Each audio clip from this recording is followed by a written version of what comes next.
Not many people remember the 23rd President of the United States. Benjamin Harrison is one of the forgotten presidents. Hello, I'm Ken Seals, and I'll be talking to you today about a man whose love is not only for politics, but for freedom.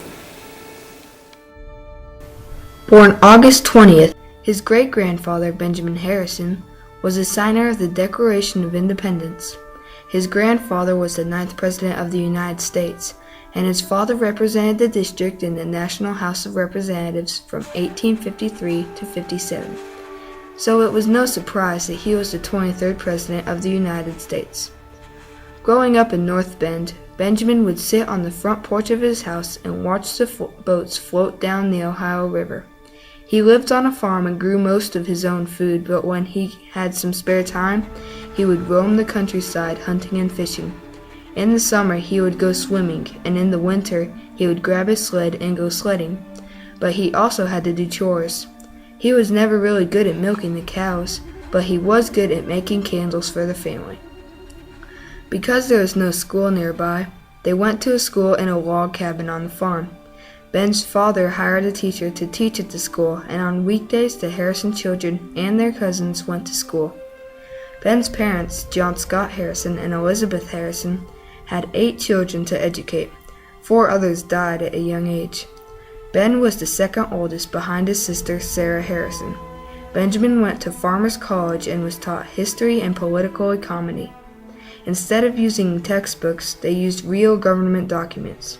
After a few years there, his father wanted to send Benjamin to Harvard or Yale to finish college but couldn't afford it.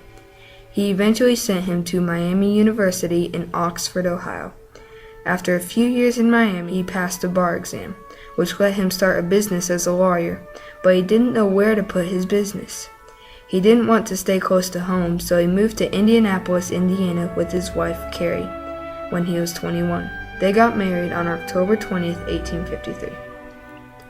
For his first job, he announced court cases for $2.50 a day. He loved law and never got to show what he could do until the county prosecuting attorney asked Harrison to help him in a burglary trial.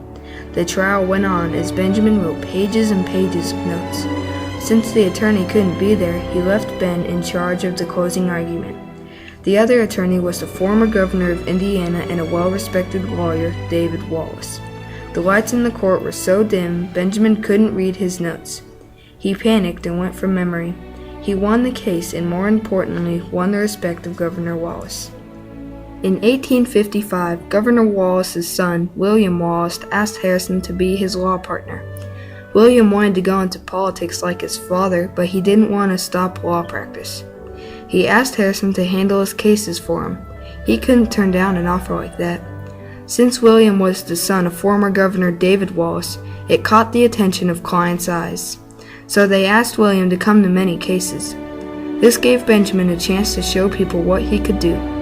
When it came time for them to go their separate ways 6 years later, people knew who Benjamin Harrison was. When the new Republican Party was made, Benjamin's father didn't like it. He thought that Republicans always want to go to war to settle arguments. When it came time for Ben to choose his party, he went with Republican.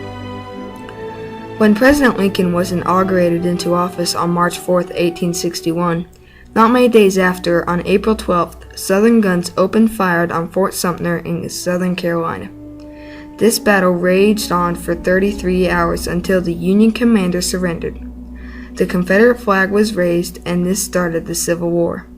At first, the Northern spirits were high, with ministers preaching and newspapers all for a war against the South.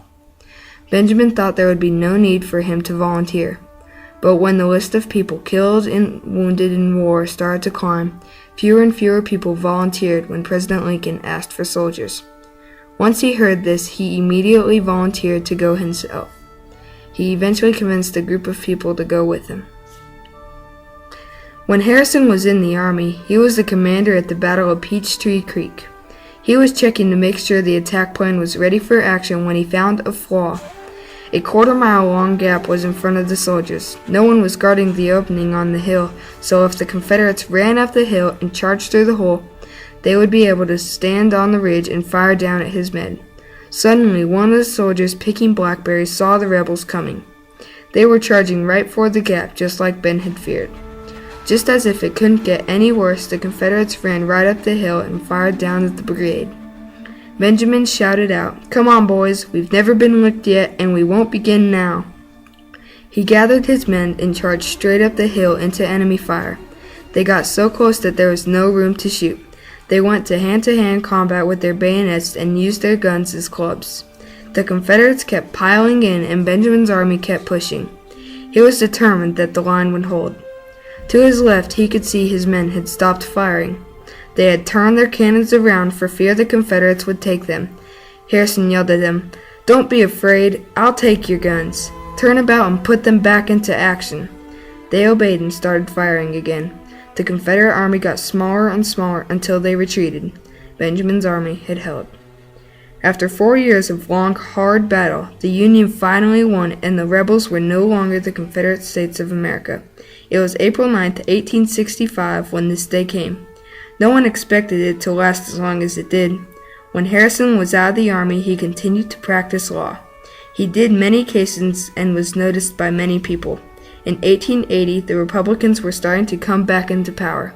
This influenced Harrison's decision to run for U.S. Senate. They nominated him unanimously. This was before the 17th Amendment was passed, which allowed people to vote instead of the state legislators. It also helped that the majority of Indiana was Republican. Harrison was put right to work interviewing crowds of office seekers. One of these people were Charles Getue. "He used to approach me every day about his prediction and was really a nuisance," says Benjamin.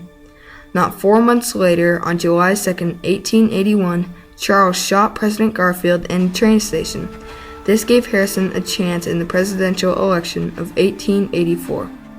When he saw that his worst enemy, Walter Q. Gresham, who also tried to run for Senate, was running for president too, he dropped out of the election. If it wasn't any worse, a Democratic, Grover Cleveland, won the election. Back in Indiana, the majority of people were now Democratic. Harrison knew he would not be re-elected to the Senate. When his term as Senate was coming to an end, he was carefully planning a case against President Cleveland for what he had done Harrison thought was wrong. Harrison read a letter he received from a Democratic war widow. The letter showed strong feelings about her husband sacrificing himself. Harrison read this out to the people. Newspapers talked about his speeches. Word got out about the speeches Harrison was giving. Speech by speech, he got better at public speaking. Then, in 1887, Cleveland said that he wanted to lower tariffs, a tax on foreign goods. Cleveland and Harrison saw it very differently. This was a big deal in the election of 1888. When the Republicans were looking for a candidate, Harrison's name came up. This time, his home state, Indiana, was with him, not Gresham. When the first ballot or total number of votes came in, no one had more votes than the other guy. As time passed, Harrison slowly took the lead. On the 8th ballot, he won the election. He got the news on his telegraph service in his office. When he got home, hundreds of people stood in front of his house to greet him. They waited for him to give them a speech. This started what they called Harrison's Front Porch Campaign. From then on, when the train that stopped by his house let out the passengers, he would greet them and give them a speech. Harrison was a Republican president with a majority of Republicans in both houses of Congress. He signed the Sherman Antitrust Act into law on July 2, 1890, which created a fair opportunity for businesses and eliminated monopolies. It gave everybody a chance in business. He also passed the Sherman Silver Purchase Act on June 14, 1890, and the Dependent and Disabilities Pension Act on June 27, 1890. Though he only served for one term and was the only president to be beaten by a former president, our country wouldn't be the same without him. He died on March 14, 1901 from pneumonia. He had 2 children, Russell Benjamin Harrison and Mary Scott Harrison.